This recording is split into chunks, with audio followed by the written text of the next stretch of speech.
श्री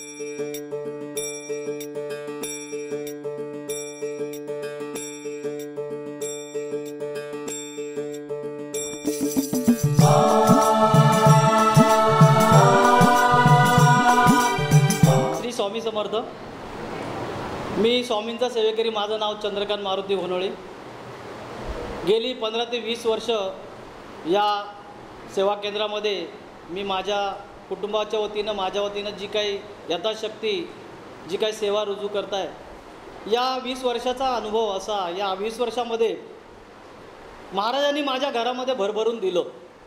अगोदर मी खूप खूप खूप खूप मार्ग चोखाळले, खूप मार्गामध्ये फिरलो, परंतु अनायागानं मी या केंद्राच्या अगदी खाली पायथ्याशी माझं एक झोपडं आहे. त्या झोपडपट्टीत मी राहणारा एक सर्वसाधारण गिरणी कामगार, आणि या गिरणी कामगाराच्या वाट्याला काय येईल कोणालाच ठाऊक नसताना अनायागानं एक सेवेकरी, या केंद्रातील सेवेकरी, माझ्या ज्या ठिकाणी मी राहतो खाली झोपडपट्टीमध्ये, त्या ठिकाणाहून जाणारा येणारा एक सेवेकरी जो माझा मित्र आहे, त्यांनी मला इथे आणण्याचा खूप प्रयत्न केला. आणि मी त्याला 6 महिने घालवले की मी इथं 6 महिने येईन येईन येईन म्हणत म्हणत म्हणत 6 महिन्यानंतर एका गुरुवारी मी इथे आलो. आणि आल्यानंतर मी एकदम शेवटच्या रँकमध्ये बसणारा सर्वसाधारण, मला काहीच याच्यातलं ज्ञान नव्हतं, कळत नव्हतं, पुस्तक कसं वाचायचं ते सुद्धा कळत नव्हतं. आणि असं असताना खरोखरच महाराजांची कृपा, महाराजांनी जर ठरवलं तर काय घडू शकतं, तो माझ्या जीवनातला अनुभव. आज मी सर्वांच्या पुढे म्हणजे पहिल्या रँकमध्ये आलो. या केंद्रातील सेवा, संपूर्ण सेवा घेण्याचा योग मला या सर्व सेवेकऱ्यांमार्फत मिळाला. इथे गुरुवारचं जे काही मार्गदर्शन होतं त्यामध्ये सुद्धा सिंहाचा वाटा घेऊन मी माझ्या परीनं मला जे काही जमेल तोडकं माडकं सेवा मी लोकांना अनुभव मार्गदर्शन करत असतो.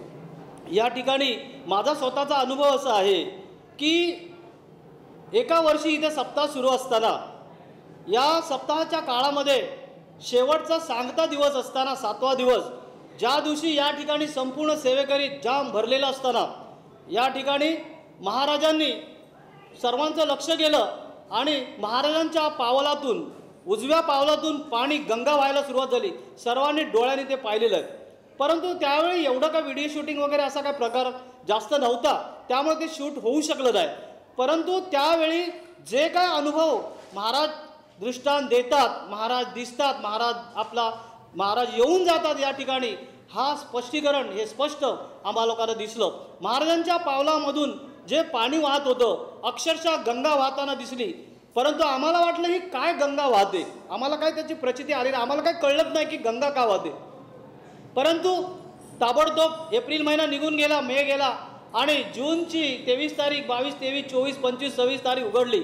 आणि त्या तारखेला आपल्याला माहिती आहे की मुंबईमध्ये महापूर आला. म्हणजे महाराजांनी पहिल्या प्रथमच दाखवलं होतं की यावेळी मुंबईमध्ये महापूर येणार आहे. म्हणजे महाराजांनी ती वेळी अगोदरच आम्हाला सांगून टाकलं होतं की यावेळी मुंबईमध्ये महापूर येणार आहे. महाराजांच्या पावलातून जे पाणी ओघळत होतं त्याचा अनुभव आम्हाला, प्रचिती आम्हाला त्या वर्षी आली. दुसऱ्या वर्षी सुद्धा असाच अनुभव. या ठिकाणी दिव्य ज्योती पेटल्या असताना, संपूर्ण झगमगाट झाले असताना, तेलाच्या वाती पेटलेल्या असताना महाराजांनी फोटोतनं दर्शन लोकांना दिलं. महाराज स्वतः प्रगट झाले फोटोमध्ये. कित्येक लोकांनी इथे उपस्थित असलेल्या सेवेकऱ्यांनी ते पाहिलेलं आहे. आणि हे खरोखरच या ठिकाणी जी काय असंख्य मंत्र स्तोत्र जी काही इथं घडलेले आहेत, केली जातात, हवन होतात, दुर्गा सप्तशे पाठ, गुरुचरित्र पारायण, नवनाथ सार, जी काही हजारो करोडो लाखो लोकांच्या संख्येने या ठिकाणी जे स्तोत्र मंत्र पठण झालेलं आहे, त्याचा हा अनुभव आहे, त्याची ही प्रचिती आहे. आणि हे खरोखर शक्तिपीठ आहे. हे शिवडी केंद्र, हे शिवडी भोईवाडा केंद्र, दिंडोरी प्रणित मार्ग, या ठिकाणी गुरुमाऊलींच्या मार्गदर्शनाखाली महाराज कार्यरत आहेत. आणि दत्त महाराज कार्यरत असून, स्वामी समर्थ कार्यरत असून, या ठिकाणी त्याचा अनुभव प्रत्येक सेवेकऱ्याला आल्याशिवाय राहत नाही, येतोच येतो. मी स्वतः सेवेकरी जसा झालो, मला थोडके अनुभव येता येता येता आज माझी प्रगती चांगली झाली. मी झोपडपट्टीमधून चाळीत गेलो, चाळीतून आज मी टॉवरमध्ये राहतोय. आज माझी प्रगती खूपच, माझा मुलांचं शिक्षण झालं, मला चांगली सून मिळाली, माझा चांगला अनुभव आहे. आणि त्या दृष्टिकोनातून मला गिरणी कामगारांची लॉटरी निघली. 1,48,000 फॉर्म आपल्याला सर्वांना कधीच आहेत. 1,48,000 फॉर्म या गिरणी कामगारांचे भरले गेले.